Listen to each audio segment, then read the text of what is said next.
State your citizenship. Right now. Hand me your ID. Am I being detained, Agent, or am I free to finish pumping gas? You're being detained for immigration status. Turn around or you're going in cuffs. Touch me without cause and this body cam becomes your resignation letter.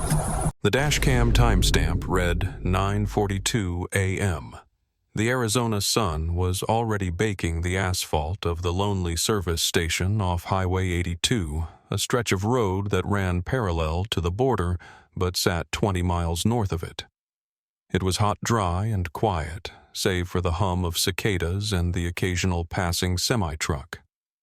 Agent Kyle Vance, 32 years old, and 5 years into his tenure with the Federal Border Patrol Agency, sat in his idling SUV. He was bored. He was looking for action. And he was looking at the pristine white Ford F-150 parked at pump number 4. The man pumping gas didn't look like a smuggler. He didn't look nervous. He was a 64-year-old black man standing 6'2" with the kind of posture that looked like it had been forged in a foundry. He wore pressed khaki trousers, a crisp polo shirt tucked in with a leather belt and clean loafers. He was Colonel Elias Thorne, United States Marine Corps, retired. He had spent 30 years serving his country leading men through the jungles of Southeast Asia in his youth and the deserts of the Middle East in his prime. Now he was a Pentagon consultant on his way to a briefing at Fort Huachuca. He was simply filling his tank and cleaning his windshield. Agent Vance didn't see a decorated officer. He didn't see a citizen exercising his right to travel. He saw a black man driving an expensive truck near a border zone. In Vance's mind, that equation didn't balance without criminality. He put the SUV in gear and rolled slowly toward the pumps, his tires crunching on the gravel. Thorne noticed the vehicle immediately. Situational awareness was a habit he had never broken, not even in retirement. He saw the federal markings, the light bar, and the young officer behind the wheel wearing mirrored sunglasses. Thorne didn't flinch.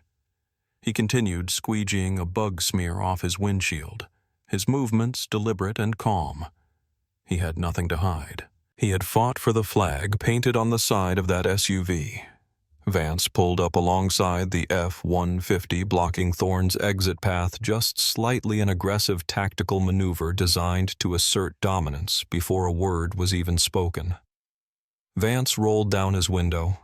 The air conditioning from his cruiser battled the heat rising from the pavement. "Morning," Vance called out. It wasn't a greeting. It was a probe. Thorne paused the squeegee in his hand. He looked at the agent, his face impassive. "Good morning, officer." "You from around here?" Vance asked, his arm resting on the door eyes hidden behind the reflective lenses.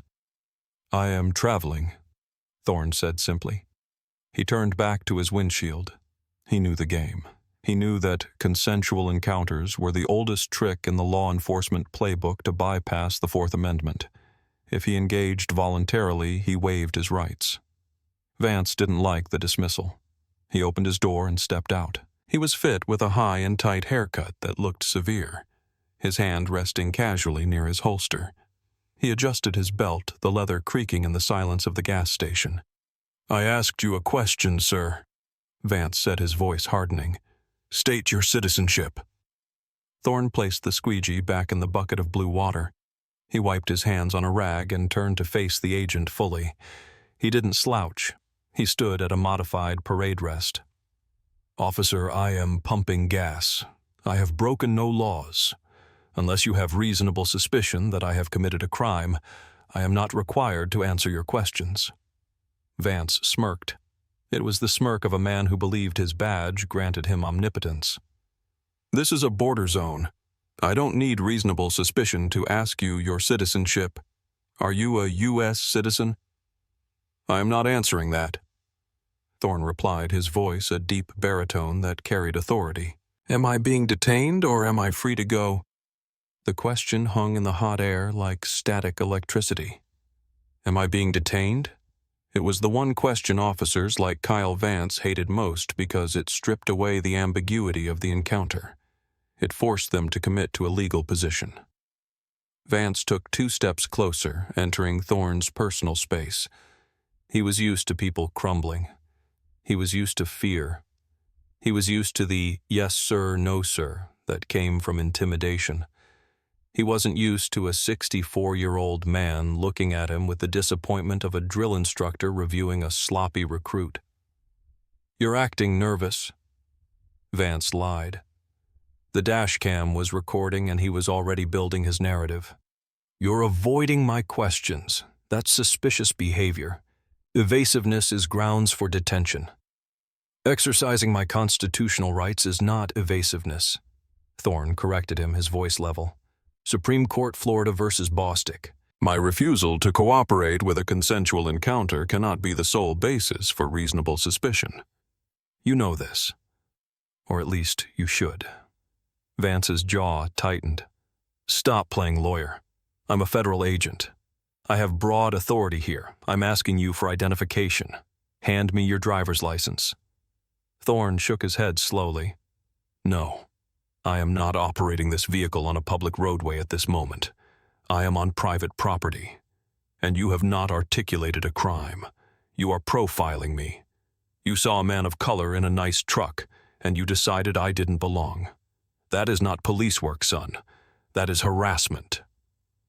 The use of the word son snapped something in Vance. He felt his authority eroding, slipping away like sand. He couldn't let this old man lecture him. "I'm detaining you now," Vance announced, his voice raising an octave.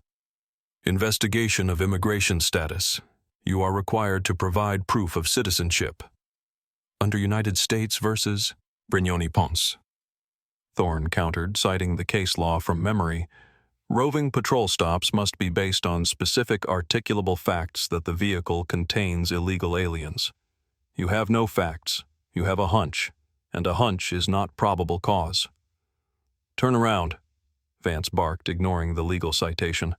"I'm not going to ask you again. Produce ID or you're going into cuffs for obstruction." Thorne didn't move. He didn't reach for his pockets. He knew better than to make sudden movements around a jumpy officer with an ego problem. "I am not obstructing. I am asserting my rights. I am a United States citizen, and I do not have to show you my papers to buy fuel in my own country." "That's it," Vance muttered. He reached for his radio. "Dispatch, send me a second unit. I've got a non-compliant subject at the Texaco off 82. Possible smuggler. Resisting." Thorne watched him, shaking his head slightly. "You are making a mistake," Thorne said. "A career-ending mistake. I suggest you call your supervisor before you touch me." "I don't need a supervisor to handle a belligerent suspect," Vance spat back. "I am not belligerent. I am correct," Thorne said.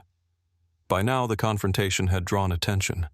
The gas station attendant was watching from the window.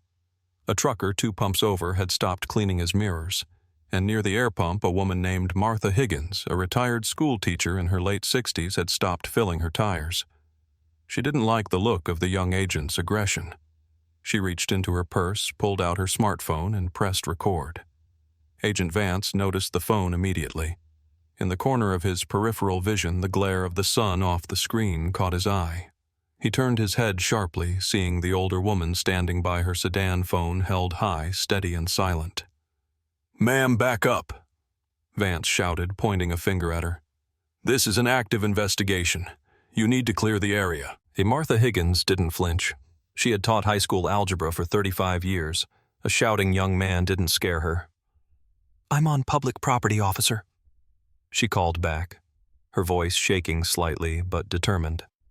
"I'm well over 20 feet away. I'm not interfering. I'm just watching." "I said back up." Vance took a step toward her, his hand dropping to his service weapon resting on the grip. It was a threat display, pure and simple. "Officer," Thorne's voice cracked like a whip, drawing Vance's attention back to him. "Leave her alone. Your issue is with me. Do not intimidate witnesses." Vance spun back to Thorne, his face flushing red. The situation was spiraling. He had lost control of the environment. In his mind, the only way to regain control was through force. He couldn't leave now. He couldn't get back in his car and drive away. He would look weak. The logic of the bully took over. He had to win. "You're inciting a crowd," Vance accused, though the crowd was just an elderly woman and a trucker eating a sandwich. That's another charge. Disorderly conduct. There is no conduct here but yours, Thorne said. He stood by his truck, hands clearly visible, palms open. Look at yourself. You are ready to draw a weapon on a tax-paying citizen for pumping gas. Is this the oath you took? I took an oath to protect the border, Vance snarled. I took an oath to protect the Constitution, Thorne replied quietly. Against enemies, foreign and domestic. Right now, you are acting like the latter. Vance snapped. The insult to his patriotism was the final straw. He closed the distance between them aggressively. Turn around, hands on the truck now. I am not consenting to a search, Thorne said, not moving. I am not consenting to this detention.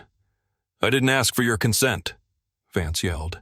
He grabbed Thorne's left arm, his grip digging into the older man's tricep. Thorne's arm was solid rock. The sheer density of the muscle surprised Vance, but he didn't stop. He yanked, trying to off-balance the older man. Thorne didn't stumble. He allowed himself to be moved only because resisting physically would give Vance the excuse he desperately wanted, the excuse to use the taser, or worse, the gun. Thorne's combat training screamed at him to neutralize the threat to sweep the agent's leg and pin him, but his discipline held him back. He knew the war here wasn't physical, it was legal. I am not resisting, Thorne said loudly, speaking directly to Martha's camera lens. I am complying under duress. I am Colonel Elias Thorne. This officer is assaulting me without cause. Shut up! Vance shouted. He kicked Thorne's ankles apart harder than necessary, forcing him to spread his legs. He shoved Thorne's chest forward, slamming him against the hot metal of the F-150. The sound of the impact echoed in the station. The trucker stepped forward. Hey, take it easy on him. Back off!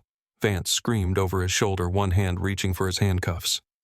Federal agent, back the hell off or you're next. The handcuffs ratcheted tight, too tight. Vance cinched them down on Thorne's wrists with a vindictive sharpness, the metal biting into the skin. Thorne winced almost imperceptibly, but didn't make a sound. He stared at the reflection in the truck's window, watching the agent pat him down roughly. Vance's hands went into Thorne's pockets. He pulled out a set of keys and a slim leather wallet. He tossed them onto the hood of the truck with a clatter. You're under arrest. Vance panted, the adrenaline making his voice shake. For what crime? Thorne asked calmly, his cheek pressed against the side of his own vehicle. Failure to identify. Obstruction of justice. Resisting arrest. Vance listed, throwing the book at him. He grabbed Thorne by the upper arm and hauled him upright. He spun him around. Thorne looked Vance in the eye. The height difference was only a couple of inches, but the difference in stature was immeasurable. You have my wallet, Thorne said. Open it. I'll process you at the station, Vance said, shoving him toward the patrol SUV. You had your chance to show ID. Now you can sit in a cell. My dog is in the truck, Thorne said, stopping his movement. I have a service animal in the cab. The windows are up. You cannot leave him there. Vance glanced at the F-150. A golden retriever was sitting in the driver's seat, looking out with confused eyes. The engine was off. The AC was off. I'll call animal control to pick it up, Vance said dismissively. If anything happens to that dog, Thorne said, his voice dropping to a temperature that could freeze water, I will ensure you spend the rest of your life in litigation. Crack the window. Vance hesitated. The crowd was watching. The camera was rolling. He rolled his eyes, walked over to the truck, grabbed the keys from the hood, and unlocked the door. He lowered the windows 2 inches, then tossed the keys back onto the driver's seat and locked the door. Happy, Vance sneered. He grabbed Thorne again and marched him to the back of the marked SUV. He opened the rear door. The cage inside was cramped hard plastic, designed for criminals. Vance pushed Thorne inside. Thorne had to duck his head to clear the frame. He sat awkwardly, his hands cuffed behind his back, his shoulders pinned against the seat. Vance slammed the door. The sound was final. Martha Higgins was still filming. "I have everything," she shouted. "I have it all on video. What is your badge number?" Vance ignored her. He walked around to the driver's side, got in, and started the engine. He didn't look back at the F-150 abandoned at the pump. He didn't look at the witnesses. He put the car in drive and peeled out of the gas station, kicking up a cloud of dust that settled slowly over the scene. Inside the cage, Thorne closed his eyes. He began a breathing exercise he hadn't used since the Gulf War. In for 4. Hold for 4. Out for 4. He needed to remain calm. He needed to be perfect. Because the man driving the car had just handed him a loaded weapon, and that weapon was the law. The drive to the Customs and Border Protection field office took 22 minutes. For the first 5, Agent Vance was high on the confrontation. He tapped the steering wheel to the rhythm of his own pulse, convinced he had just snagged a high-value target. A man that calm, that well-dressed, refusing to talk. He had to be a cartel lawyer or a money launderer or someone moving major contraband. Vance was already writing the commendation in his head. He keyed his radio. "Dispatch Unit 4 Alpha, en route with 1 male subject in custody. 10 to 15 for obstruction and failure to yield. Subject was combative." Thorne listened from the back. Combative. The lie hung in the air-conditioned cabin. Thorne stared at the back of Vance's head. He noted the sweat staining the collar of the agent's uniform. He noted the nervous energy. "You comfortable back there?" Vance asked, glancing in the rearview mirror looking for a reaction. Thorne said nothing. He stared straight ahead. "Silent treatment, huh? That's fine. We'll see how much you talk when we run your prints." Thorne remained silent. He knew that any word he spoke now could be twisted. He had stated his rights. He had stated his identity. There was nothing left to say to this man. He was no longer a person to converse with. He was a defendant in a future lawsuit. As the miles ticked by, the silence began to weigh on Vance. The adrenaline was fading, replaced by a creeping doubt. Why hadn't the man fought back? Why did he have a confident, practiced cadence to his voice? "Colonel." The man had said he was a colonel. Vance scoffed aloud. "Colonel," he muttered. "Yeah, right. Probably stolen valor." But the doubt grew. Vance looked at the dashboard clock. He replayed the encounter, the woman filming, the clear refusal based on case law. Brignoni Ponce. How did a random guy know that Case Vance turned up the radio to drown out the silence, but the silence from the back seat was louder than the static? Thorne sat like a statue, his dignity unassailable even in handcuffs. He wasn't sulking. He was waiting. It was the patience of a predator, not prey. They pulled into the field office lot. It was a utilitarian brick building surrounded by high fences and government vehicles. Vance parked the SU-5 in the sallyport. He killed the engine. "End of the line," Vance said.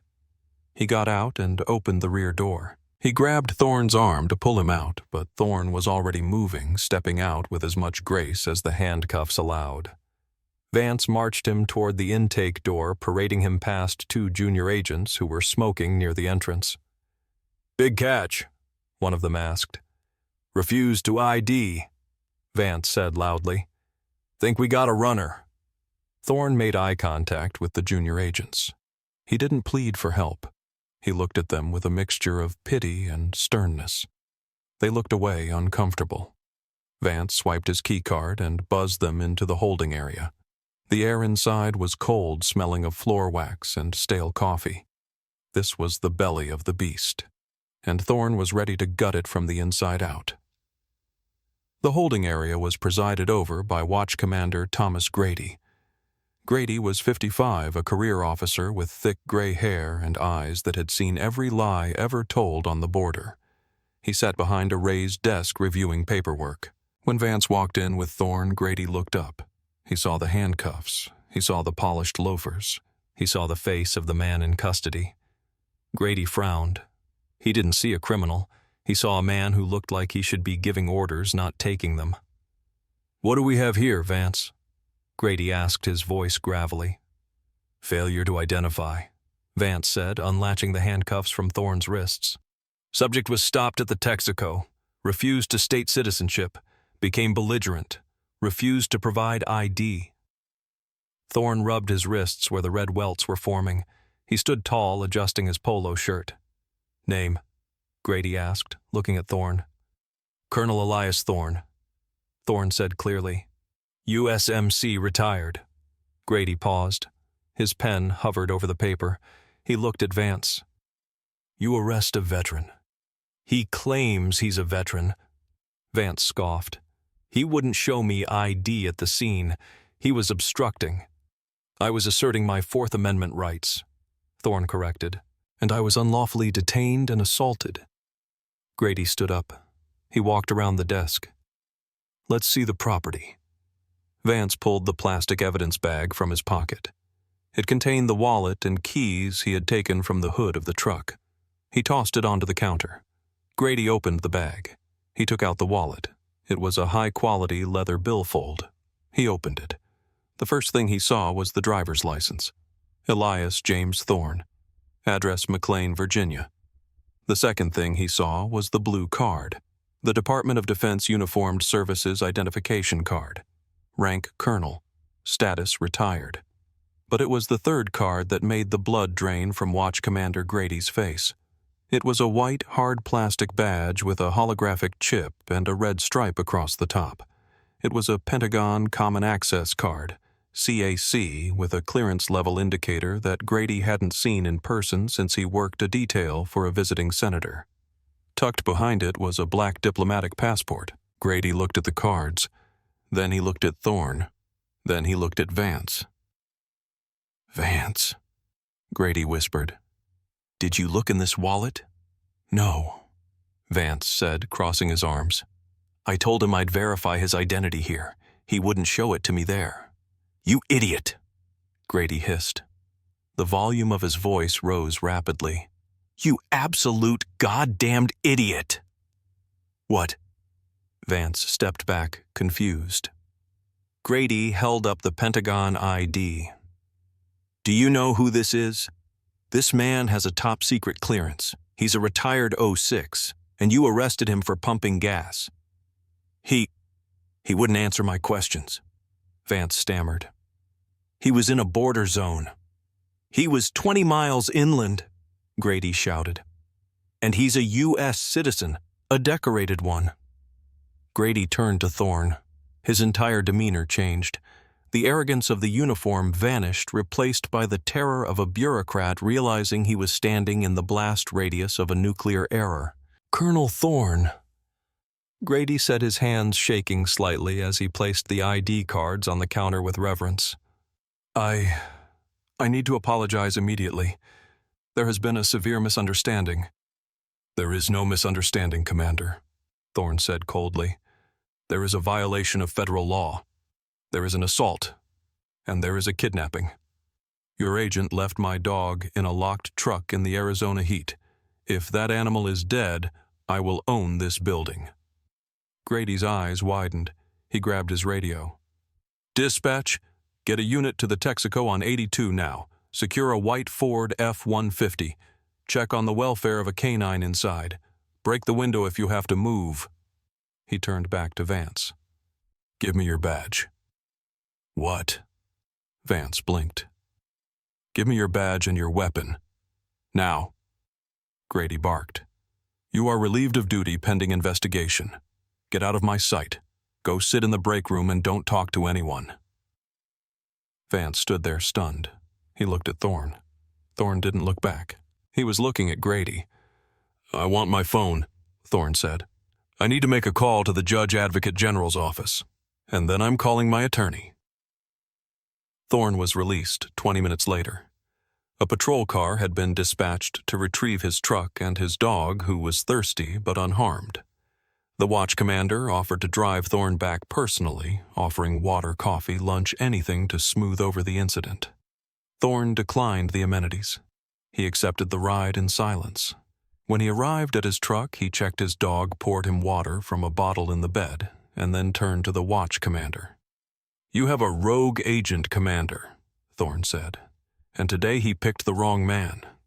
The lawsuit was filed 4 days later in the United States District Court for the District of Arizona.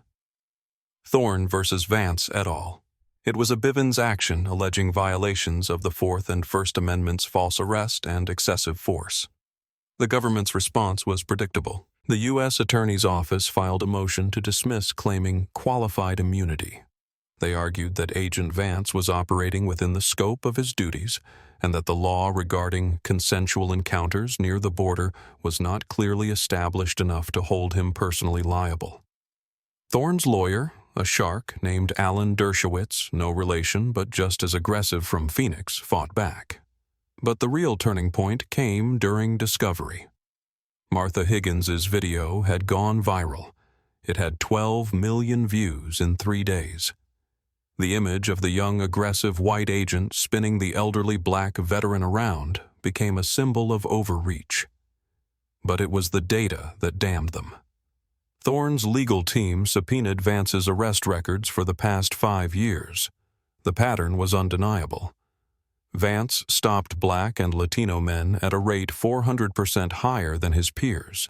He had 18 complaints for rudeness and aggression, all of which had been swept under the rug by internal affairs. The judge, a no-nonsense Reagan appointee, watched the video in her chambers.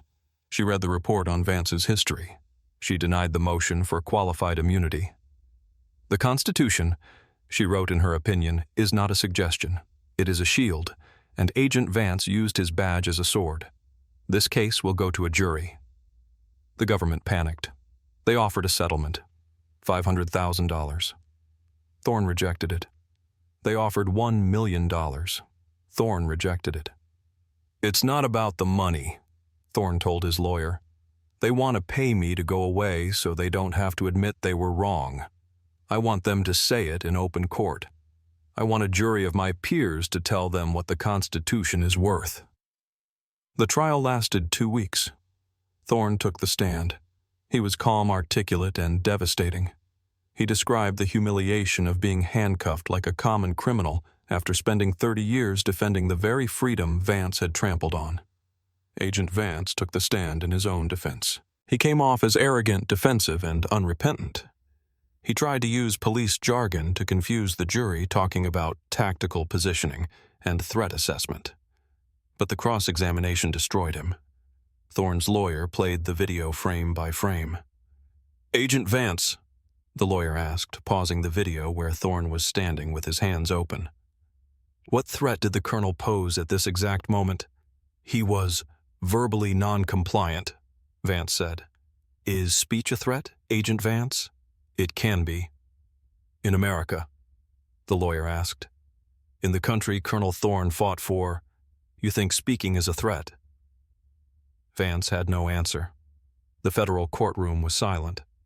The jury had deliberated for only 4 hours, a lightning-fast return in a civil rights case. The air was thick with anticipation. Colonel Thorne sat at the plaintiff's table, his back straight, wearing his dress blues for the first time in years. He wasn't required to, but he wanted the jury to see exactly who the government had treated like a criminal. Agent Vance sat at the defense table wearing a suit that didn't fit him well. He looked smaller now. The swagger was gone. The clerk stood up.